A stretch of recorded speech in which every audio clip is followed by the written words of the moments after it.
Hello, this is Little Green Ghouls, and welcome back to Goosebumps Revisited, a series where I break down a classic Goosebumps book and any episode that goes along with it. I will also be telling us our Goosebumps cliches and classic moments. This week, I'm excited to visit Legend of the Lost Legend. I remembered reading this one as a kid and not liking it. I thought it was confusing and weird, and as an adult, I learned I wasn't wrong. This is probably one of Stine's worst books so far. It felt like it was written without much planning, and kind of like he just threw random things together as he wrote. I found it actually frustrating to read, so if you haven't read this one, consider yourself lucky. This 1996 cover is the only one we have this week, probably because this book was so terrible, Scholastic wants to pretend it no longer exists. That being said, I do like the cover because Ivana, the Viking, was probably one of the few enjoyable parts of this book. I mean, Jacobus could have drawn robotic mice, giant cats, or bats, but I think he made the right decision. This book didn't have much merchandise because it didn't deserve any. It had the now usual trading card book tear out, and I found this sticker featuring the cover art, but that's it. The back of the book goes wild with promo. We now have the expanded Goosebumps fan club pack that contains folders, game sheets, a zipper tag, a glow-in-the-dark pen, a wallet, a notepad, and a subscription to the newsletter, all for only $8.95 plus $2 shipping and handling. We again have an advertisement for some more of the Goosebumps games and puzzles just like last week, and a promo for the Goosebumps Monster Edition number 2, which combines all 3 of the Night of the Living Dummy books into one book. The best part is Slappy's eyes light up on the cover when you open it.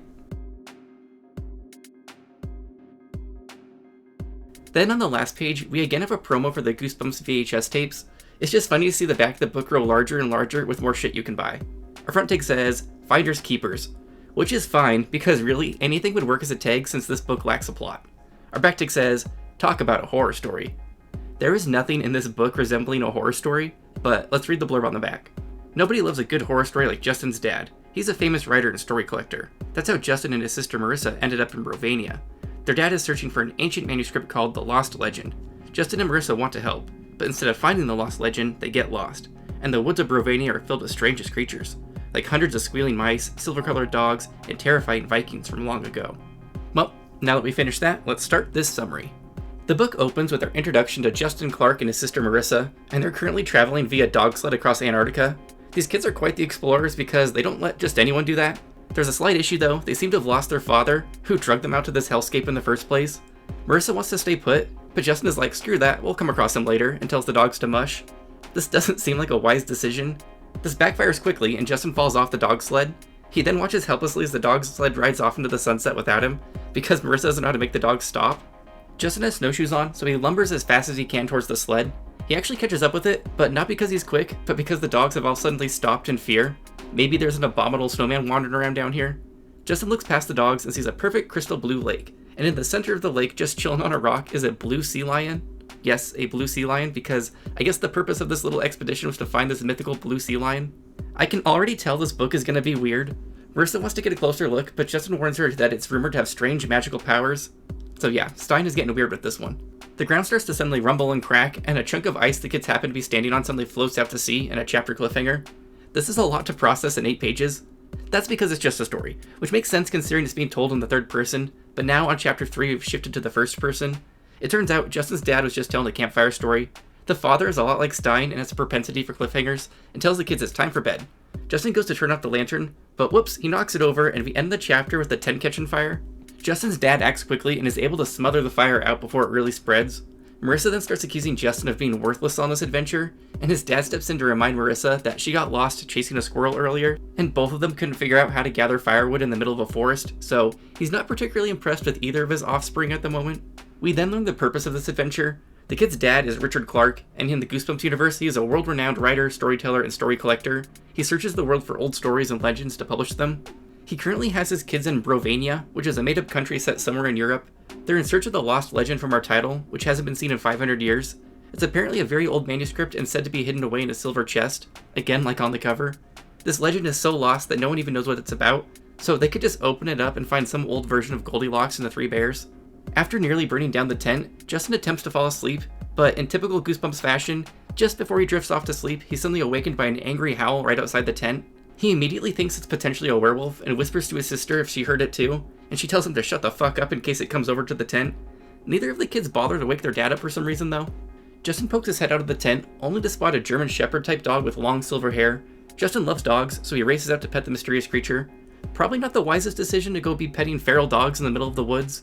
Lucky for Justin, this dog is a good boy and accepts the pets happily. Marissa ventures out from the tent and reminds Justin of the legend of the ghost dog, where a dog would appear outside someone's house and act all sweet and cuddly, but then it would howl and summon a pack of ghost dogs to rip the person to shreds. Justin notices the dog has a collar, and under that collar is a note tucked away that reads, "I know why you're here. Follow Silver Dog." Because yeah, that sounds safe. They go to wake their dad, and this man straight up can't be woken. The kids try shaking him and he just grumbles.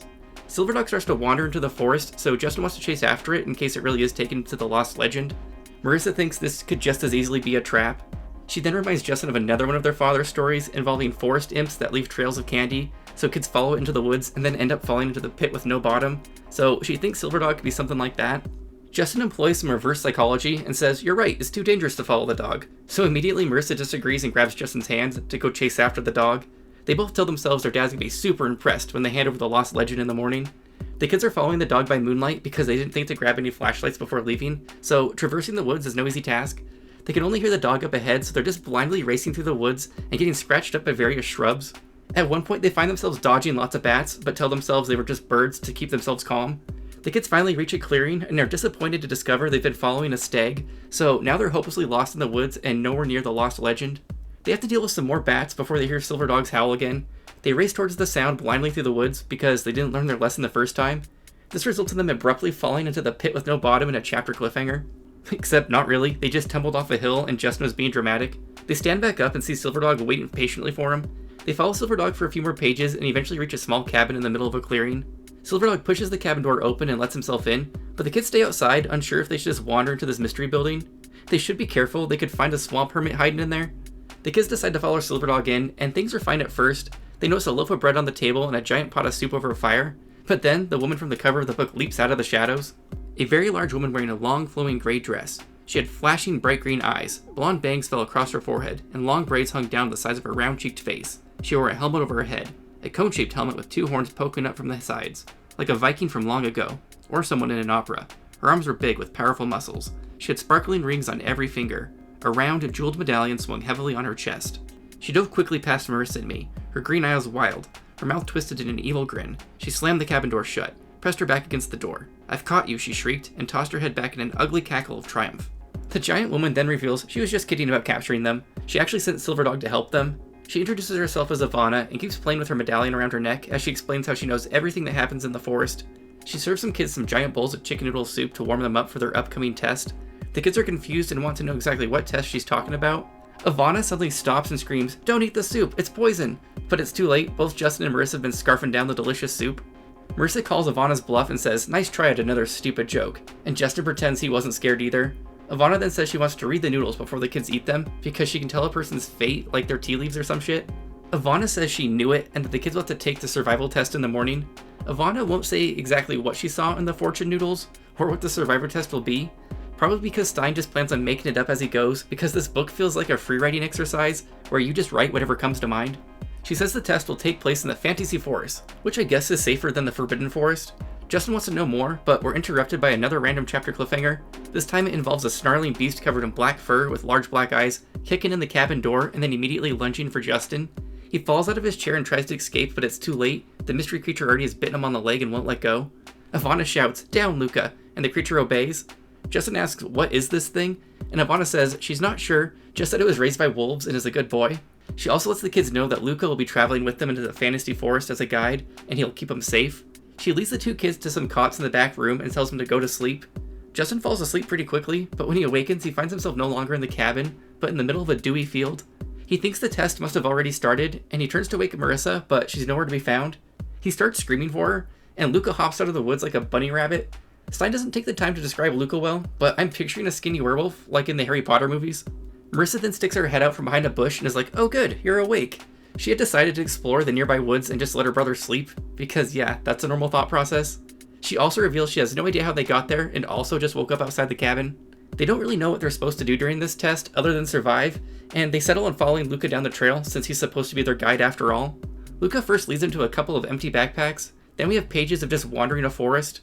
Finally, we reach a clearing where they find the ground is covered in strange nuts. They pick up some of the nuts and discover they're hot to the touch. A squirrel appears to gather the nuts, but then this results in Luca chasing after the squirrel into the forest. We're at the halfway point, and I'm kinda just waiting for this book to end. It's just random nonsense and not in a good way. We spend a few pages chasing Luca through the woods, and given that we've probably already had 20 pages dedicated to running through the woods at this point, It's not very exciting. They lose Luca, and then Marissa notices a note in the back of Justin's pocket. He pulls it out, and of course it's a note from Ivana saying keep close to Luca, because if they lose him, they're doomed. We got a useless note in the last book, so I guess Stine couldn't help himself from doing the exact same thing in the next book.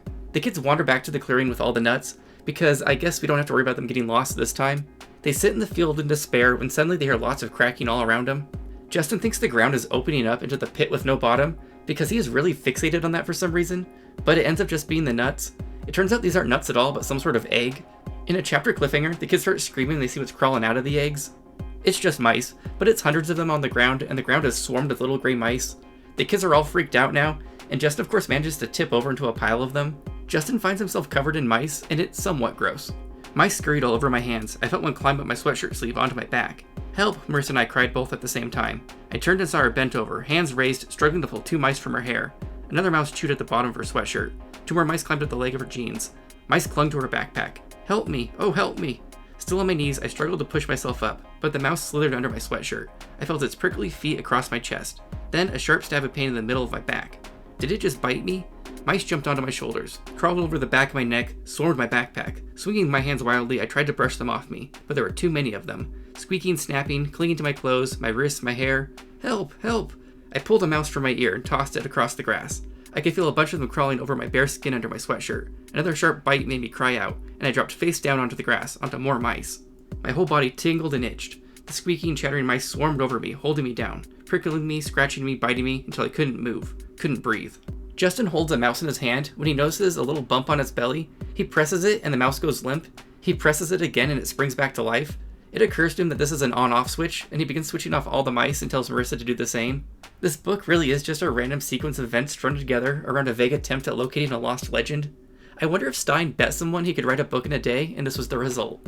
Justin throws some mechanical mice into his backpack to use as pranks for later back home. The 2 kids then race into the forest where we get another stupidly random scene. This time Justin accidentally crashes into a tree because he's clumsy, and the tree immediately tips over and crushes Marissa in a chapter cliffhanger. She easily pushes the tree off of her because, surprise, it's fake and made out of some sort of plaster that turns to dust when you squeeze it. This delights the kids, and we spend a few pages as these kids race through the woods, knocking over fake trees because this book is dumb as hell. Marissa then knocks over a tree that just so happens to be full of more bats. The bats are not pleased about the destruction of their home and swoop in for the kill. The kids brace themselves for bat bites, but this is interrupted by another random scene, because that's the structure of this book. Suddenly the kids hear loud booming footsteps coming towards them that scare off the bats. They don't know what could be making such heavy footsteps, but take off running just to be safe. This results in a few more pages of them racing through the forest, in case you didn't get enough of that the previous 8 times. The kids get cornered at a riverbed and jump on in before we can see what's following them. This results in the kids getting stuck in the mud of the river as they slowly sink deeper into it. They can still hear moving footsteps coming towards them, so now they're stuck, so they've made a bad situation worse. The book keeps upping the ante on stupid twists though, because suddenly Marissa spots a drain plug in the bottom of the river. This doesn't go anywhere though, because Stine suddenly has an even better idea for a stupid twist. The booming creatures emerge from the forest, and surprise, it's a pair of enormous black cats. The cats pick the kids up from the water with their mouths and toss them on the shore. The kids think they're safe at first, but then the cat picks the kids up again and tosses them to the ground. The kids then remember how cats like to play with their food before eating it. We then spend an entire chapter, 1 failed cliffhanger, and an additional 2 pages as Justin tries to activate the mice in his backpack to distract the cats. I'll spare you the thrilling details, but eventually he succeeds, and Stine has successfully filled a few more pages with BS in his march towards the page count. The 2 giant cats wrestle over the fake mice, while Justin and Marissa escape further into the woods. They then spend a few pages wandering the woods some more because we just can't get enough of it, and eventually find themselves back at Ivana's cabin. They enter and find Ivana slouched at the table, and she isn't responding to the kids' shouts. Justin gets closer to see if she's dead and notices something sticking out of her back. A knife? A sword? No, a wind-up key, because Ivana isn't real either. What a plot twist. I am riveted. The kids stand there trying to figure out what's going on, and good luck to them because I don't think even Stine knows at this point. Suddenly, Luca enters the cabin and aggressively charges at the kids in a chapter cliffhanger. He stops short of tackling them and then starts speaking. He starts peeling his fur and congratulating the kids on passing the test. Luca reveals his family has lived in the forest for generations and it's their job to protect the various treasures in it, so they built Fantasy Forest to weed out the unworthy adventurers. Luca built Ivana to make sure no one suspect he was in charge. Well, good thing this test can be foiled by 2 kids just blindly running through the woods for an entire book. I'd like to see who didn't pass the test. Luca hands over the silver chest and instructs Silverdog to take the kids back to their camp so they can show it off to their dad. He warns them to stick close to Silverdog though, because there's still real and fake dangers out there, like thieves who want the treasure. Haven't we suffered enough? Just let these poor kids get back to the camp and put me out of my misery. We're right back to wandering through the woods again, and as Justin is daydreaming about opening the chest, he suddenly realizes they're being followed. The kids lose Silverdog and decide to hide behind a tree so the thief can walk past them. Except Justin trips for the 100th time in this story, and the treasure chest lands right in the thief's hands. The thief then takes his sword and beheads both the children. The end. Oh wait, too bad, it's just their dad and not a thief. The kids are thrilled to see him, and I'm wondering what the next 12 pages could possibly contain at this point. The family opens the chest, and they're disappointed to find an egg inside. The kids say Luca must have given them the wrong chest and tell Silverdog to take them back to Luca, because conveniently Silverdog is no longer lost. So now the entire family heads back to the cabin where Luca is like, "Oh, my bad, I thought you wanted the Egg of Eternal Truth. Whoopsies." He then gives them instructions to the Lost Legend, which is in the hands of wanderers, who have been roaming the woods for 500 years and live in a tent village. They reach the tent village and are surprised when 3 old men happily hand over the silver chest containing the Lost Legend, and then seemingly vanish. The family can't contain their excitement anymore and open the chest. Inside, they find a stack of papers, and the first page reads, "Whoever owns the Lost Legend will be lost forever." Then, in a final page twist, the trio looks at each other and all instantly realize that they have no idea where they're at, and that's how it ends. I don't even care, I'm just glad this book is over. Legend of the Lost Legend didn't get an episode because it didn't deserve one. I'm going with The Intruders from R.L. Stine's The Haunting Hour because it appears to have wood spirits and shit in it, so that's close enough to this book. So, on to the episode. We're opening with some strong lurkin shots.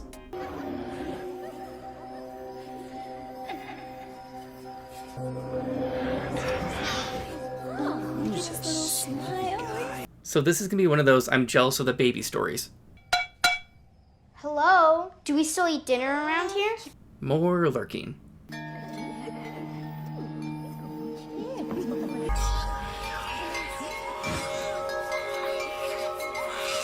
They're leaving this grouchy-ass child behind because she's killing the vibes. But I don't want you there if you're going to be in a mood. You got the baby bag? Yes, I've got You got the baby? You have the diaper? Okay, let's go. This episode goes heavy on the lurking.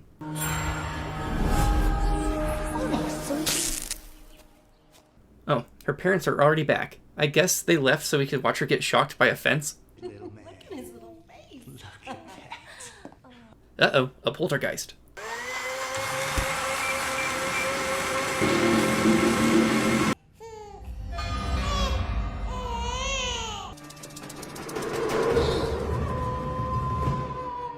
She's gonna run away to join the forest rave.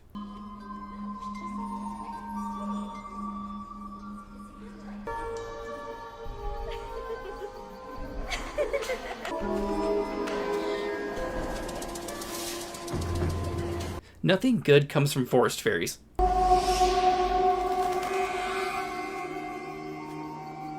I bring you greetings from the Fae folk, for I'm Lyria. Taste.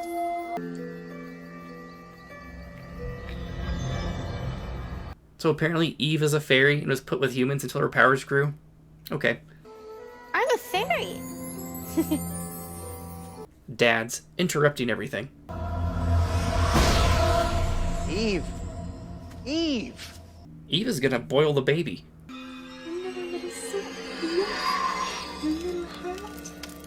Never mind, we went the opposite route.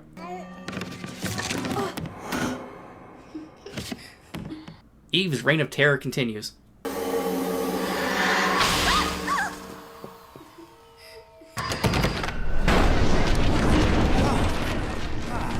Oh, that's why she couldn't touch the fence.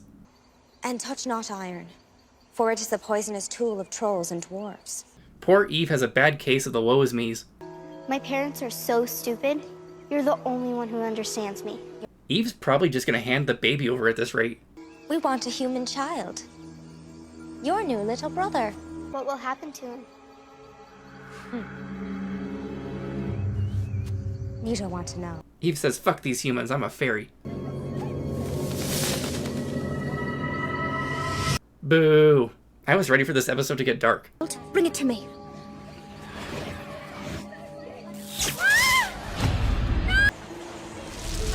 Enough! It is in my power to grant your wish. I promise you will rue the day. So I guess the ending is just now the forest is mad at her. Overall, I thought Legend of the Lost Legend was an aggressively bad story that felt like it was written in a day without much thought put into any of it. It gave me vibes of, who cares, kids will buy it, we have a quota to meet. A generous take would be maybe Stine was going for funny, but it lacked even that. This was just 122 pages of meandering nonsense. I'm gonna give this one 1 out of 5 horned helmets. Reading this book was an aggravating experience. Okay, on to our totals. The only thing this book had in it was a plethora of shitty chapter cliffhangers. Legend of the Lost Legend had a total of 17 chapter cliffhangers. This raises our Goosebumps total to 581. Our clunky cliffhanger word this week was hard to choose from because I had so many options, so I'm not picking one. You can point at random and find a shitty one this week. Shocker ending. Our big twist for this book was once the family got their hands on the Lost Legend, they were cursed to remain hopelessly lost in Stine's fantasy forest forever. This brings our Goosebumps series total to 40. Well, that's it for Legend of the Lost Legend. All I can say is at least we got it out of the way. Next week is Attack of the Jack-o'-lanterns, which is another one I actually read as a kid, but it didn't leave much of an impression on me, so I'm not sure what to expect. Let me know in the comments what you thought of Legend of the Lost Legend. What was the worst part for you? Would you like a story solely about 2 gigantic forest cats? Did the family get what they deserved? Also, what did you think of my mishmash of rat, bat, and legend horror clips this week? I just went with whatever seemed vaguely related, kind of like Stine's writing process for this one. Anyways, as always, thanks again for watching, and make sure you subscribe for The pride. The love.